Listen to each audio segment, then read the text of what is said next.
latik. Ayan. So, mahinang apoy lang. Pag gagawa ka ng latik, mahinang apoy lang talaga. Para lumabas yung pagkalatik niya. Ayan. Ito na naman ako. Si talkative host. You know, pag nag-vlog ako, ayoko ng quiet. Gusto ko is blah, blah, blah, blah. Sweetie Cake, umayos ka. Umayos ka dyan, Sweetie Cake. Hindi kita bibigyan ng biko. So, habang ginagawa ko yan, kasi medyo matagal talaga yan, takes times talaga, kailangan talaga ng patient. Yan. So, magsasaing na ako ng malagkit. Magsasaing na ako ng malagkit. So, yan na siya. Salang ko na lang. Yan. So, habang itong ating latik ay still cooking. Ayan, cooking pa siya, guys. Hindi kasi fresh yung ginamit ko. Cream siya. Wala rin kasing milk. So, okay lang naman din yan. Nasubukan ko naman na siya. It worked naman siya. Kaya, yan. Wait lang tayo.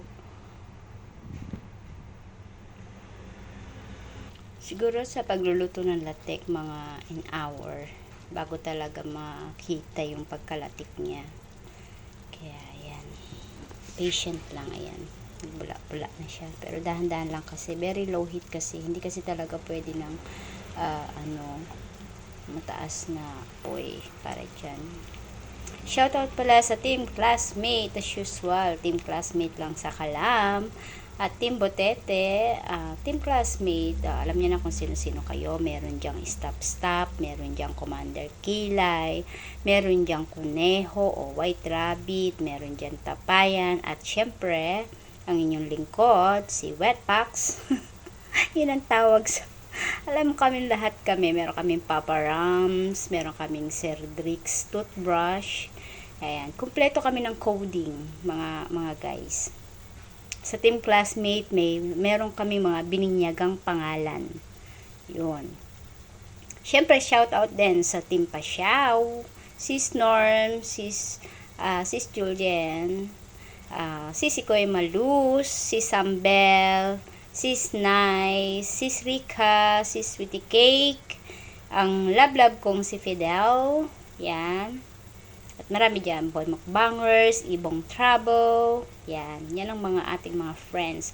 At shout out nga pala sa new friends and very talkative din na si Miss Kapitbahay USA, hello there. At si Ate Eileen from Japan, hello. Yan, si Ate Au, hello. Si Nanay Esper, si Ate Tess Pineda, yan, Kuya Benny,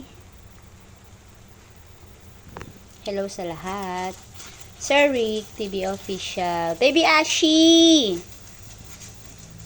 huwag mong kunin yung jowa ko, hindi ko yun papa-LS. Baby Ashi, behave. At JFC TV, yes. Hello. At syempre si Kamimo from TV. Marami na tayong friends. Marami na tayong friends dyan sa tabi-tabi, diba? Support lang. Sisma Joyce, Dasha, si Kabutoy, Kuya Robert, Jen White, hello. From Japan din yan. Dami nating friends sa Japan. Sobra. Sa US, si MB, Germany. MB in Germany. Bisaya ng Australia. Siyempre sa Pilipinas, andyan si Sis Arsenia Vlog. Yan. Si Sir Rams Motovlog. Yan. Rams Motovlog. Yung mga nasa Pilipinas, guys. Sis Walk nasa Australia na din yan. Yan po si Sis Walk is Team Classmate. So, hulaan nyo kung ano yung pangalan niya sa Team Classmate. Yan. Pati na si Sis Sambel may pangalan na din yan. May nagbibinyag kasi sa amin eh, yung ano, stop. Yan. Ayan, nagpo-brown na siya, nakita niyo. Very low heats lang siya, you see. Oh, parang wala nga, diba? Diba? Napakahina talaga ng apoy niya. So, guys, wait lang. Dito muna at ako'y magluluto muna. Maghugas muna ako ng mga hugasin. Ayan, pinapainit ko na yung kawali. Ito na nga yung ano, ito na nga yung latik natin. Gusto ko talaga ganyan, medyo pino. Kasi, hindi naman siya yung biko na ano, kaya talagang pinili ko na ganyan. Biko cheese kasi siya. So, let's see na lang later, guys. Okay, so magluluto muna tayo ng biko. Siya, pinapainit ko na yung kawali at ilalagay ko na dyan yung gata. Nakapakit lang yung ginagamit. Pinapainit na siya. Yan. Konti lang yung lulutuin ko, guys, kasi is para lang sa bisita ko. Para lang talaga ito sa bisita ko. So, konti lang talaga yung lulutuin ko. Ito na lang.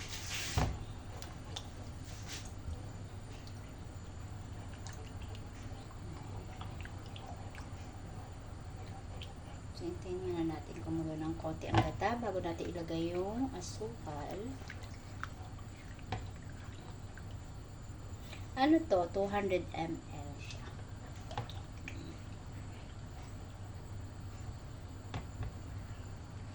Tapos, yung rice is ano lang siya.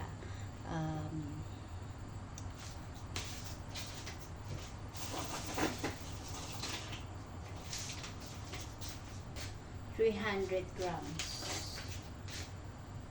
Ayan, kumukulo na, so pwede na natin ilagay yung asukal. Yung sugar ko is brown siya, pero may halong white yan. Ayoko na masyadong matamis na biko, nakakaumay pag sobrang tamis, diba? Ayan, may halong white siya, konti lang yung ano. Konti lang naman yung white, kasi yung white matamis talaga siya, diba? Nakakaumay kasi pag sobrang tamis. So, yan. Pakuluin muna natin. So, yan. Niluluto ko muna yung sugar niya bago natin lagay yung malagkit. Yan. At may secret ingredients ako, guys. Sa, iba-iba naman tayo ng version ng pagluluto ng biko. At ito ang version ko. Lalagyan ko siya ng ano, grated, yung ginigrate ko yung calamansi. At hindi lang yun.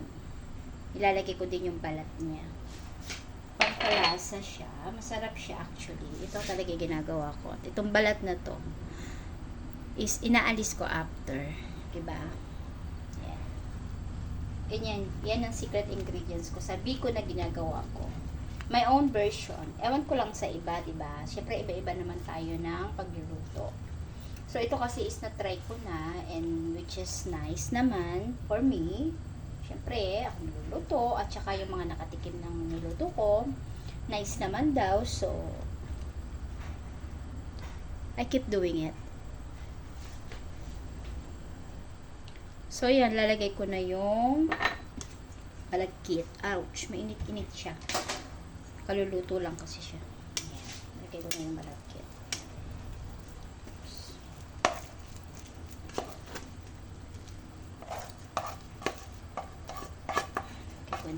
Konti lang kasi to kasi nga pambisita ko lang siya. Sa linggo kasi darating yung aking mga kamag-anakan from Pinas. Pupunta sila rito sa Singapore for holiday, 3 days. So, lutuan naman din natin sila, diba?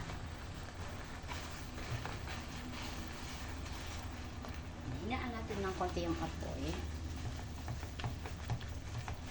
Ang mahirap lang sa biko is maghalo na maghalo.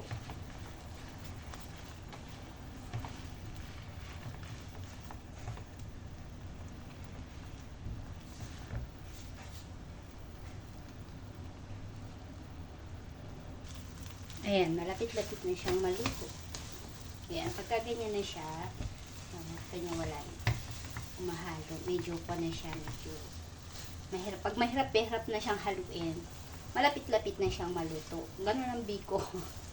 Pahirap. Diba? Ayan.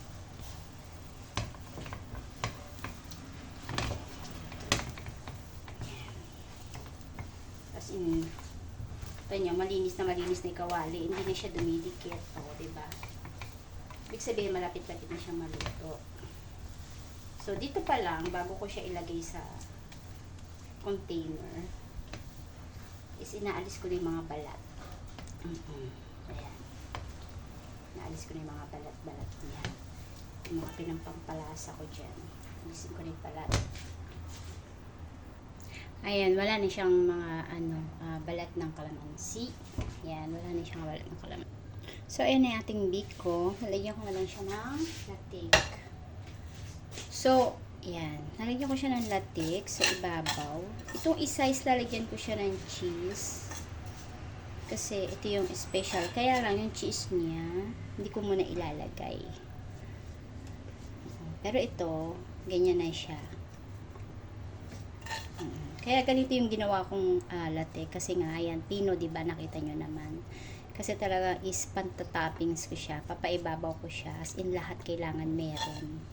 Hindi yung konti-konti lang. Ganyan kasi yan. Ayan. Ganyan siya talaga. So, same here. Ganun din ang gagawin ko. Ayan. Hindi siya yung pabudbud-budbud, diba? Yung konti-konti, hindi siya. Ganyan kasi yan, guys. Ayan. Diba?